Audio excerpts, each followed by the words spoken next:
वो आज काफी लंबी है। शुक्रिया नुपुर, ये अपडेट हम तक पहुंचाने के लिए। इन स्टॉक्स पे चर्चा करेंगे शो के दौरान और आपको बताएंगे कि इन स्टॉक्स में करना क्या है। आपके सवालों के जवाब भी देंगे, तो आप हमारे टोल पे कॉल कर सकते हैं, साथ ही साथ व्हाट्सएप भी कर सकते हैं। लेकिन सबसे पहले हमारे एक्सपर्ट को साथ में जोड़ लेते हैं। सेंट्रम ब्रोकिंग से नीलेश जैन हमारे साथ जुड़े हैं। नीलेश जी, गुड आफ्टरनून और बहुत बहुत स्वागत है आपका जी बिजनेस पर। नो डाउट सर, एक्सपायरी सामने है, उसके पहले निफ्टी बैंक निफ्टी में क्या रणनीति होनी चाहिए, कौन से इंपॉर्टेंट लेवल्स है, ये आप बताइएगा। लेकिन साथ ही साथ सबसे इंपॉर्टेंट सवाल, और क्योंकि आप इसको क्लोजली ट्रैक करते हैं, वो इंडिया विक्स को लेके है। ये इंडिया विक्स में आज जो 20% के आसपास की गिरावट देखने मिल रही है, ऐसा क्या हुआ है और इसके क्या मायने हैं sir? Very good afternoon to Varun. बिल्कुल ठीक है आपने। आज के दिन का जो इम्पोर्टेंट फिगर जो हमें देखने को मिल रहा है वो इंडिया वीक्स में देखने को मिल रहा है। इसी से शुरुआत करते हैं। देखिए, सबसे पहले तो ये समझना होगा कि इंडिया वीक्स अमूमन कब बढ़ता है कब गिरता है। जब कोई मेजर इवेंट अहेड उसके आने की संभावनाएं हो और लाइन अप हो, तो उसके पहले हमें अमूमन इंडिया वीक्स में उछाल देखने को मिलता है। बट फिलहाल इस प्रकार का कोई इवेंट अभी फिलहाल नहीं गुजरा है और एक geopolitical tension no doubt global level पर जरूर है और वो एक मुख्य कारण हो सकता है कहीं ना कहीं, जिसके जहाँ पे ईज आउट आने की संभावना है, वो जो मार्केट फैक्टर इन करके चल रहा हो। और दूसरा, इसका इम्पैक्ट हमें कमोडिटी मार्केट पे भी देखने को मिला है। आप चाहे बेस मेटल देख लीजिए, प्रीशियस मेटल देख लीजिए, कल के सेशन में वहां पर एक डिक्लाइन हमें देखने को मिली, गिरावट हमें मेटल स्पेस में देखने को मिली है। तो हो सकता है एक वहां के संकेत आ रहे हो कहीं ना कहीं पॉजिटिव साइड में, इसीलिए इंडिया वीक इसे रिएक्ट करता हुआ नजर आ रहा होगा। और दूसरा इंपॉर्टेंट चीज देखिए, अमूमन जब कोई मेजर इवेंट हो तब यहाँ पे उछाल होता है और वो एक कॉज ऑफ कंसर्न होता है। बट हालांकि जिस हिसाब से एक शार्प डिक्लाइन आ चुकी है, अगर आप वॉलेटिलिटी इंडेक्स करंट लेवल पर देखिए तो 10.2 के आसपास आ चुका है। तो एक मल्टी मंथ लो जिसे हम कहते हैं, वहां पर आता हुआ नजर आ रहा है। तो ये कंफर्टेबल सिचुएशन है बुल्स के लिए। और यहाँ से मार्केट के पॉइंट ऑफ व्यू से अगर हम देखें तो इसे एक पॉजिटिव तौर पर लेना चाहिए।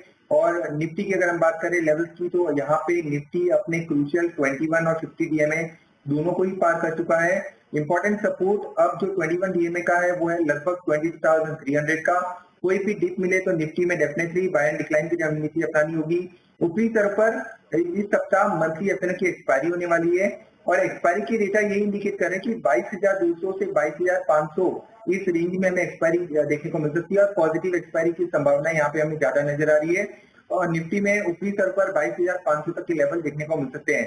तो बाय एंड डिक्लाइन की रणनीति निफ्टी में होगी। बैंक निफ्टी पर भी सिमिलर व्यू है। 48,000 के आसपास फिलहाल स्पॉट में बैंक निफ्टी जरूर ट्रेड कर रहा है।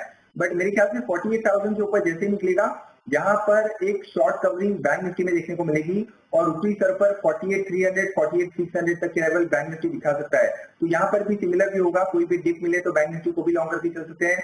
47,600 के आसपास का स्टॉप लॉस होगा एंड 48,600 और हो सकता है 49,000 तक के भी लेवल हमें शॉर्ट टर्म में देखने को मिल जाए। और just to sum up, volatility index जैसे कि मैंने कहा, ये एक पॉजिटिव तौर पर लेना चाहिए आज की डिक्लाइन को। और यहाँ पर अगर एक फर्दर ड्रॉप अगर मिलता है तो डेफिनेटली इंडेक्स और भी ऊपरी स्तर पर जाता हुआ नजर आ सकता है। ओके तो विक्स में ये जो डिक्लाइन आया है 20% का, कहीं ना कहीं विक्स कोई ना कोई बड़े इवेंट को फैक्टर इन करने की कोशिश करता है। और अगर इस तरह की गिरावट आपको देखने मिल रही है, इसका मतलब शायद कोई इवेंट जो हो चुका है उसको कहीं ना कहीं अब ये जो फैक्टर इन किया था पहले, उसके चलते ये कूल ऑफ हो रहा है, ऐसा समझ में आ रहा है। वैसे भी अगर आप ग्लोबली देखेंगे तो बेस मेटल्स में हो या फिर बाकी चीजें भी अगर देखेंगे तो वहां पे कहीं ना कहीं कूल ऑफ आपको देखने मिल रहा है। तो कमोडिटी और साथ ही साथ इंडिया विक्स दोनों को अगर आप देखेंगे तो शायद किसी बड़े इवेंट को जो डिस्काउंट किया था पहले, अब उसको यहाँ पे रूल आउट करते हुए बाजार नजर आ रहा है। और शायद एक बड़ा इवेंट वैसे तो हाल फिलहाल में जो हुआ है वो इसराइल और ईरान के बीच में हुआ है, उसके अलावा तो कोई बड़ा इवेंट हुआ नहीं है।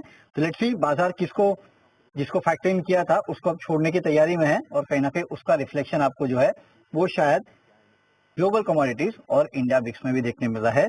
ये नीरज जी का साफ कहना है। और यहाँ से अगर इंडिया विक्स और गिरता है तो जाहिर सी बात है उसका इम्पैक्ट आपको बाजार पे और देखने मिलेगा और शायद तेजी जो है वो और बन सकती है। तो चलिए बखूबी इंडिया विक्स में क्या हो रहा है, इसके क्या मायने हैं, ये आपको नीरज जी ने बता दिया। और साथ ही साथ निफ्टी और बैंक निफ्टी पे रणनीति क्या होनी चाहिए अब और यहाँ से एक्सपायरी को लेकर, ये भी आपको बता दिया गया है। लेकिन अब स्टॉक्स पे चर्चा कर लेते हैं। और स्टॉक्स पे चर्चा करने के लिए सबसे पहले तो हमारे कॉलर्स को साथ में जोड़ लेते हैं। पुणे से हमारे पहले कॉलर है, इनका नाम ताना जी है। नमस्कार सर। पूछिए अपना सवाल। नमस्कार सर। नमस्कार सर। मेरे पास KPIT से 1650 का है कौन सा? और आरपीजी लाइफ साइंस टेक है। आरपीजी लाइफ एक है आपके पास और केपीआईटी टेक है। हाँ जी सर। चलिए ठीक है। नीरज जी, केपीआईटी टेक और आरपीजी लाइफ, केपीआईटी टेक की तो हम चर्चा करते भी है, आरपीजी लाइफ काफी कम रडार पे आता है। बताइए सर, दोनों स्टॉक्स कैसे लग रहे हैं टेक्निकली? बिल्कुल देखिए, KPIT tech in fact overall IT tech पिछले कुछ दिनों में लगातार दबाव में रहा है और केपीआईटी टेक में भी हमने सिमिलर दबाव देखा है। हालांकि एक अच्छी बात ये रही है कि अपने 200 डे सिंपल मूविंग एवरेज के आसपास अप्रोच करता हुआ नजर आ रहा है। तो 1330 का सबसे पहले तो यहाँ पे एक स्टॉप लॉस रखना होगा। लॉन्ग पोजीशन है तो बने रह सकते हैं।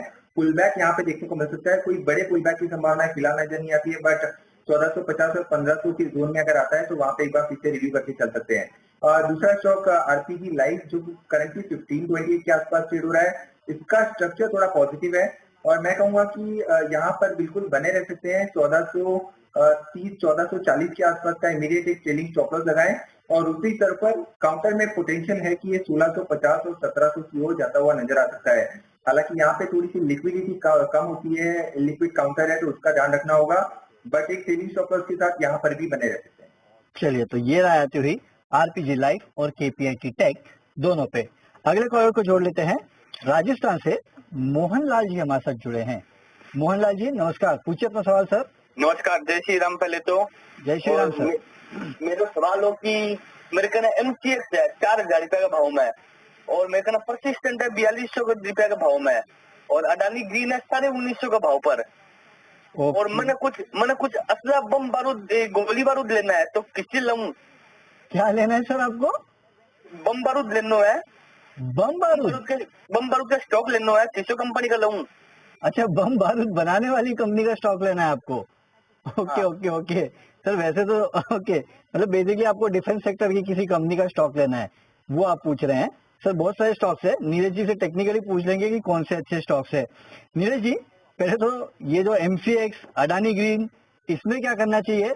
और जैसे कि इन्होंने कहा बम बारूद बनाने वाली कंपनी, यानी कि डिफेंस सेक्टर की कोई कंपनी बताइए सर जहाँ पे निवेश कर सके। बिल्कुल वरुण जी, 2 मिनट के लिए तो इन्होंने मुझे भी डरा दिया था। खैर MCX इस पर्टिकुलर काउंटर में काफी बेहतरीन सेटअप है, एक ब्रेकआउट कैंडिडेट है और इनफैक्ट ये हमारे रडार पर भी था, इसलिए खरीदारी करके चल सकते हैं करंट लेवल पर भी। यहाँ पर ऊपरी स्तर पर अराउंड 10 to 15% की अपसाइड शॉर्ट टर्म के पर्सपेक्टिव से अभी भी देखने को मिल सकती है। 4300 से लेके 4500 तक के लेवल ऊपरी स्तर पर देखने को मिल सकते हैं। तो फिलहाल एग्जिस्टिंग लॉन्ग पोजीशन है तो बिल्कुल बने रहे। थोड़ी सी डिप मिले तो फ्रेश लॉन्ग भी यहाँ पे करके चल सकते हैं। जिस हिसाब से एक्सचेंज के शेयरों में जहाँ पे BSE में लगातार एक तेजी देखने को मिल रही है और एक तरफा तेजी हमने BSE में पिछले काफी समय से देखी है, तो यहाँ पर भी एक फॉलोअप मूव MCX में देखने को मिल सकता है। 3800 के आसपास का स्टॉप लॉस रख के इसे लॉन्ग करके चल सकते हैं। दूसरा स्टॉक अडानी ग्रीन, यहाँ पर कोई खास व्यू फिलहाल निकल के नहीं आ रहा है तो अवॉइड करने की सलाह होगी और एग्जिस्टिंग लॉन्ग है तो 1750 के ट्रेडिंग स्टॉप लॉस से बने रह सकते हैं। 1880 1900 के आसपास का मूव यहाँ देखने को मिल सकता है। परसिस्टेंट सिस्टम भी एक काउंटर था, शायद से इसका भी जिक्र कर रहे थे। स्ट्रक्चर वीक है और 3300 3200 तक के लेवल निचले स्तर पर टेस्ट होते हुए नजर आ सकते हैं। और डिफेंस स्पेस में देखिए लगातार इस स्पेस पे हमारा भी फोकस बना हुआ है। HCL हमारी प्रीफर्ड बेट होगी और काफी समय हमने आपके चैनल पर इस पर्टिकुलर काउंटर पे खरीदारी की भी सलाह दी है। तो HCL में एक स्टैगर्ड वे में इसे अपने पोर्टफोलियो में ऐड करें rather than buying at current level, जहां पर रिस्क एंड रिवॉर्ड इतना फेवरेबल नहीं है और वॉल्यूम भी थोड़े से ड्राई होते हुए नजर आ रहे हैं। तो कहीं ना कहीं थोड़ी सी मीनिंगफुल करेक्शन अगर मिले तो इसे ऐड करें, या तो फिर एक स्टैगर्ड वे में जिसे हम कहते हैं टुकड़ों टुकड़ों में इसे अपने पोर्टफोलियो में ऐड करें। काउंटर में पोटेंशियल है कि थोड़ा सा पोजिशनल पॉइंट ऑफ व्यू से 4500 से 5000 तक के लेवल दिखा सकता है, तो यहाँ पर डेफिनेटली खरीदारी करके चल सकते हैं। 3400 के नीचे का स्टॉप लॉस रखें और बाय एंड डिक्लाइन की अप्रोच यहाँ पे रखनी चाहिए। चलिए, तो ये राय आती हुई आपके सभी स्टॉक्स पे। और बम बारूद यानी कि डिफेंस क्षेत्र की अगर कोई कंपनी आपको लेना है तो HCL या पे नीलेश जी की प्रीफर्ड पिक है। और MCX में एक बात याद रखिएगा, आज इसके नतीजे भी आने वाले हैं। चलिए, अब अगले कॉलर को साथ में जोड़ लेते हैं। कोलकाता से हमारे अगले कॉलर है, इनका नाम है आशीष। आशीष जी नमस्कार, पूछिए अपना सवाल। Arun ji good afternoon. Good afternoon sir. Nilesh ji good afternoon. Good afternoon ji. Varun ji, मैं नीलेश जी के पास मेरा सवाल है बम बारूद नहीं बुलडोजर को लेके। बुलडोजर? जी हाँ, ओके, DLF और NBCC कंस्ट्रक्शन कंपनी, एनबीसीसी और दूसरा डीएलएफ, DLF, डीएलएफ राइट? हाँ DLF और NBCC। चलिए ये ठीक। मेरा ऊपर ही बुलडोजर चला दिया, लेकिन ये स्टॉक आगे कैसे करेगा, थोड़ा उसमें नीलेश जी का अगर अनुभव का चाशनी का छींटे कुछ आ जाए, बड़ा मेहरबानी होगा। चलिए ठीक है, नीलेश जी बताइए सर, आपने सुन तो लिया है क्या कहा है इन्होंने, क्या करे बताइए। एनबीसीसी डीएलएफ दोनों ही स्टॉक्स में बुलडोजर स्टॉक जो जिनको ये कह रहे हैं। बिल्कुल अरुण जी, देखिए सबसे पहले तो रियल एस्टेट कंपनी डीएलएफ आज काफी एक्शन में है और सारी निफ्टी की रियलिटी स्टॉक्स में आज काफी अच्छा मोमेंटम हमें देखने को मिल रहा है। चाहे आप ओबेरॉय रियल्टी देख लीजिए, गोदरेज प्रॉपर्टीज, डीएलएफ, इनफैक्ट शोभा, तो ये सारी डेवलपर्स हैं जहां पर हमें काफी अच्छा एक्शन देखने को मिल रहा है। तो डीएलएफ में बिल्कुल यहाँ पे बने रह सकते हैं और 860 रुपीज के यहाँ पे स्टॉप लॉस लगाएं। थोड़े से बड़े टारगेट यहाँ पे निकल के आ रहे हैं, लगभग 950 तक के टारगेट डीएलएफ में देखने को मिल सकते हैं। हालांकि थोड़ा सा समय जरूर देना होगा, बट मैं कहूंगा कि काफी अच्छा ब्रेकआउट डीएलएफ में है और यहाँ पे बने रह सकते हैं। और चाहे तो नीचे अगर मिलता है तो थोड़ा ऐड भी करके चल सकते हैं। इसके अलावा एनबीसीसी देखिए, यहाँ पे थोड़ा सा कंसोलिडेशन जरूर देखने को मिल रहा है। काउंटर पिछले 2-3 महीनों में एक रेंज में फंसा हुआ है, 140 ऊपरी स्तर पर और निचले स्तर पर देखें तो 110, ये एक दायरा है। 110 के आसपास आता है तो वहां पे खरीदारी करें और 140 के ऊपर जब भी ये निकलेगा तो एक सिमेट्रिकल ट्रायंगल फॉर्मेशन का ब्रेकआउट कंसीडर किया जाएगा और उसके बाद 160 और 170 के टारगेट ओपन होते हुए नजर आएंगे। बट फिलहाल के लिए बने रह सकते हैं यहाँ पर और निचले स्तर पर थोड़ा सा ऐड भी करके चल सकते हैं। 110 के आसपास का काफी स्ट्रॉन्ग सपोर्ट है, तो वहां पे फिलहाल के लिए ट्रेडिंग स्टॉप लॉस लगाएं। यहाँ पर भी थोड़ा सा लंबा नजरिया रखना होगा। चलिए तो ये रहा तो ही डीएलएफ और एनबीसीसी दोनों ही स्टॉक्स पर। इस बीच मार्केट पर एक बार नजर डालिएगा क्योंकि ऊपरी स्तर से थोड़ी बहुत गिरावट आई है। निफ्टी को अगर आप देखेंगे तो 22,380 के आसपास फिलहाल ट्रेड कर रहा है, यानी कि हमने जब शो शुरू किया था वहां से करीब 20-25 पॉइंट के आसपास की गिरावट जो है निफ्टी में देखने मिली है। सेंसेक्स में भी थोड़ी बहुत गिरावट है और बैंक निफ्टी तब करीब 100 पॉइंट के आसपास की तेजी दिखा रहा था, वहां से करीब 60-70 पॉइंट के आसपास की गिरावट जो है वो निफ्टी बैंक में आ चुकी है, तो यहाँ पे आप रखिएगा नजर। चलिए लेकिन अगले कॉलर को साथ पे जोड़ लेते हैं। राजस्थान से हमारे अगले कॉलर है, इनका नाम राज है। राज जी नमस्कार, पूछिए अपना सवाल। नमस्कार सर। नमस्कार सर डाबर है मेरे पास 594 से 3000 क्वांटिटी है, इसमें एवरेज करें अभी, और एक है JWL 350 से, इसमें प्रॉफिट बुक करें या होल्ड करें, वैसे लॉन्ग टर्म का नजरिया है। अच्छा चलिए ठीक है। नीरज जी फंडामेंटली दोनों कंपनियां अच्छी है, डाबर और JWL। जुपिटर वैगन्स में इनको प्रॉफिट हो रहा है, डाबर में इनको नुकसान हो रहा है। डाबर में पूछे कि क्या एवरेजिंग करनी चाहिए और साथ ही साथ JWL पे भी बताइए अपनी राय, दोनों में लॉन्ग टर्म इन्वेस्टर है सर। बिल्कुल देखिए, डाबर काफी महीनों से ये काउंटर एक दायरे में फंसा हुआ है। इनफैक्ट एक अंडर परफॉर्मेंस इस पर्टिकुलर काउंटर ने दिखाया है। महीनों से नहीं, मैं कहूंगा काफी सालों से। 2021 में इस पर्टिकुलर काउंटर ने हाई बनाया था 640 के आसपास का और तब से लेके पिछले 2-3 सालों में काउंटर ने एक बड़ा सा कंसोलिडेशन दिखाया है।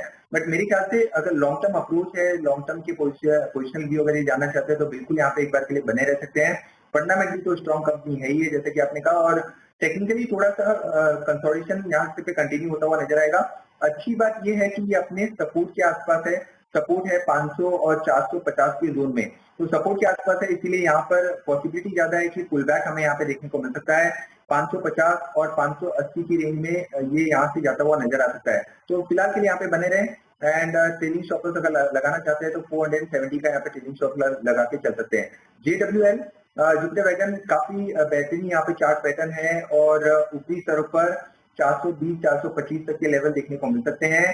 तो यहाँ पे अपने मुनाफे को प्रोटेक्ट करने के लिए ट्रेलिंग स्टॉप लॉस लगा के चल सकते हैं। 375 के आसपास का ट्रेलिंग स्टॉप लॉस लगाएं और मोमेंटम शॉर्ट टर्म के पर्सपेक्टिव से पॉजिटिव है। हालांकि आज थोड़ा सा प्रॉफिट बुकिंग जरूर देखने को मिल रहा है, बट मेरे ख्याल से यहाँ पे एक बार के लिए बने रह सकते हैं और 400 के ऊपर अगर ये निकलता है तब 420-425 तक के लेवल यहाँ पे देखने को मिल सकते हैं।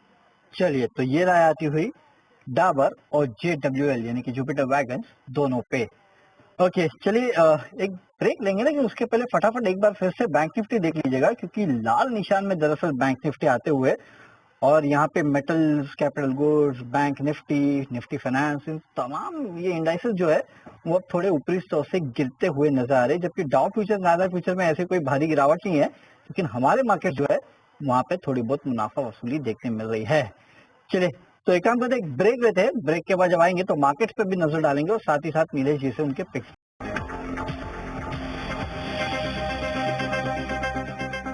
चलिए ब्रेक के बाद आपका फिर से एक बार स्वागत है। मार्केट्स थोड़े बहुत वॉलेटाइल है।